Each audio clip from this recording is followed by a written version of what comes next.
ng Temptation Island Remake, agaw eksena sa init at intriga. Bibigyan buhay muli ang mga eksena sa 1980 classic ni Direk Joey Gocian-Fiao. 4 na beauty contestants na na-stranded sa isang isla matapos masunog ang barkong sinasakyan. Nagbago man ang mga pangalan at artista, nananatili ang mga tumatak na mga karakter ng pelikula. Hatid ng agaw eksenang Sexy Yaya. Hello mga taga-SC! Nagugulat ba kayo? Yes, huwag kayo magulat. Nandito po ako sa disyerto ng Ilocos Norte para i-feature at i-update kayo sa exclusive na shooting namin ng Temptation Island. Go, go, go! The Hot Women, ang maharot na manggagancho. Ako naman si Asingit. Kamusta naman ang experience mo dito sa Temptation? Masaya kasi nagkakaroon tayo ng mga banding ng mga girls. Tsaka ang ganda ng lugar, yun nga lang talagang sobrang init. Pero sobrang love ko ang Ilocos. Diet mo dito sa movie na to kasi sila, di ba, patatas, kamote, ganyan. Ikaw. Well, hindi totoong nagda-diet. Anong diet natin kagabi? Wala dahil nag-grocery ako. Lahat ng pagkain, lahat ng tinapay, lahat ng makakabusog sa akin sa islang ito ay binili ko. Ang prim and proper na gustong maging independent. No, hindi ko kailangan ng lahat ng mga yan para mabuhay, Bambi. Kamusta naman si Virginia P in Temptation Island? Okay naman siya ito. Sobrang nangitim na. But then that's the look, very Brazilian. Nangitim na ako. But habang kahit mainit, kahit mahirap, masaya pa rin ang aming bonding dito. Dito lang kami sa kotse, ganyan. Yes, this is the shortest skirt I've ever worn in my life.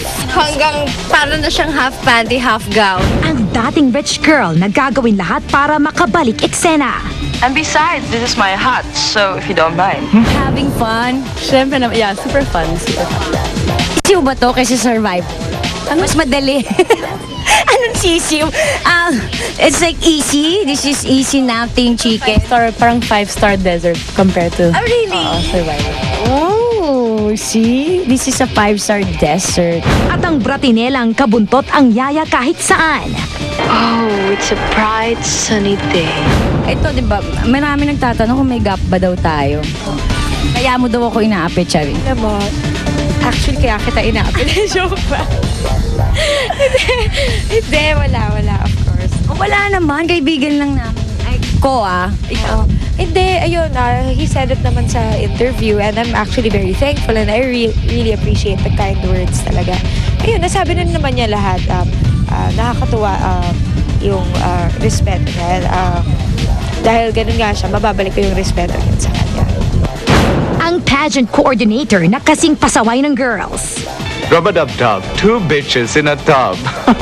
Ikaw, anong mga preparation sa role mo at saka sa diet para maging physically fit? Kasi syempre, dehydrate ka, mapapagod ka. So, anong mga... Naganda naman ako, super jogging, exercise bago nag-shooting, tapos nag-diet ng slight, nagbawas ng kanin bilang Ilan na lang cup? isa na lang. Nag-hire ako ng instructor to teach me the proper English pronunciation of my lines here, my dialogues here in the movie. Ang cute-cute nga. So si Solen, tinuturuan ako mag-Tagalog. Si Solen, tinuturuan naman niya ako ng mga English pronunciation. Now, the hot men. Ang gentleman na leading man ni Virginia P. May girlfriend ka ba? Ngayon, single po. Single ka? Ba't nag-chismis ka kay Kylie? Hindi. Kami ni Kylie, magkaibigan. Ang lalaking nahulog kay Christina. Yung kissing scene niya ni Marian. Yun, abangan nyo. Steamy. Hindi ka ba kinabahan? Baka magselo si Dingdong. Hindi lang kinabahan, natakot kasi ang laki ng katawan nun. Mamaya, sabi ko, kaya Dong, peace, trabaho lang po kasi ang laki ng braso mo. Baka isang tapik lang. At ang lover ni Joshua na mapapaibig din kay Pura. Feeling mo nung nag-kissing scene kayo? Siyempre, at first, iniisip ko, maganda tingnan nun cam and everything. Sino lang inisip namin? O sige, Solen, game, gawin natin sexy. Kasi okay na. Yes, guys, ang tempting talaga ng mga cast dito sa Temptation Island. Nakakaloka. Thank you so much. Keep watching. SC! There you go. Exciting talaga ang remake ng Temptation Island. Samantala mga kapuso, matapos mag-shoot sa Ilocos, lumipad ang ilan sa mga Temptation Island girls tulad ni Solen at Lovey papuntang Boracay para sa kanilang vacation. At doon mga kapuso, namataan namin ang pagkikita ni Lovey sa ama ng kanyang ex-boyfriend na si Governor Chavit Singson at sa pamilya ng isa pa niyang ex na si Jolo Revilla. Narito po ang aming report from Boracay. Intrigang nakakapaso, eksklusibong todo. Lovey po, nakasalamuha ang pamilya ng mga naging ex-boyfriends niya. Kahit pagod galing sa taping ng Temptation Island sa Lawag, tumuloy ng Boracay si Lovey para sa kanyang Holy Week vacation kasama ang kanyang celebrity friends. It feels so good na finally pahinga. Yeah. Super tiring but we had so much fun. Ayun, finally I get to have a break and I'm also with Solen, so we're going back din sa Lawag soon. Nagkataon naman na sa hotel kung saan siya nagstay, doon naman naka-check-in ang pamilya Revilla. Kamusta naman ba naging encounter nila? Hi, hello, yeah. It's good to see them again. It's feels so good to say hi to them again. They're very good people. Nakita ba sila ng kanyang ex na si Jolo? I didn't get to see the guy yet.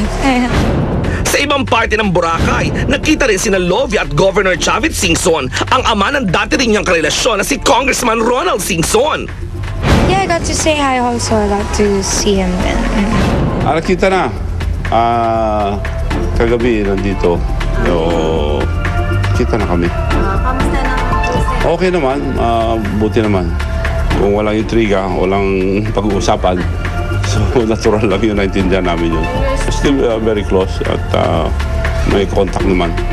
Kung sina Lovey at Gov Chavit ay close, malapit pa rin nga ba ang loob ni Lovey kay Ronald? So I don't want to talk about it anymore.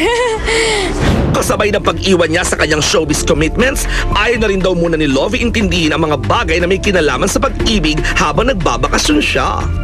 I actually went on vacation because it's my only time to rest. So, ayun, siguro, just keep it down low siguro. You don't have to have too much fun tonight. Tutukan, Ruva Makinto, may idudulog kay Papa Jack na controversial love problems ng mga artista. Live na live! Bong at Lani, nilantad na ang dating sinisikretong detalye ng kanilang nalalapit na muling pagpapakasal. At Aljo Rabrenica, fresh from bakasyon, haharapin ang pinaka-nakakapasong issue sa kanyang love life. Live na live, susunod na sa Showbiz Central.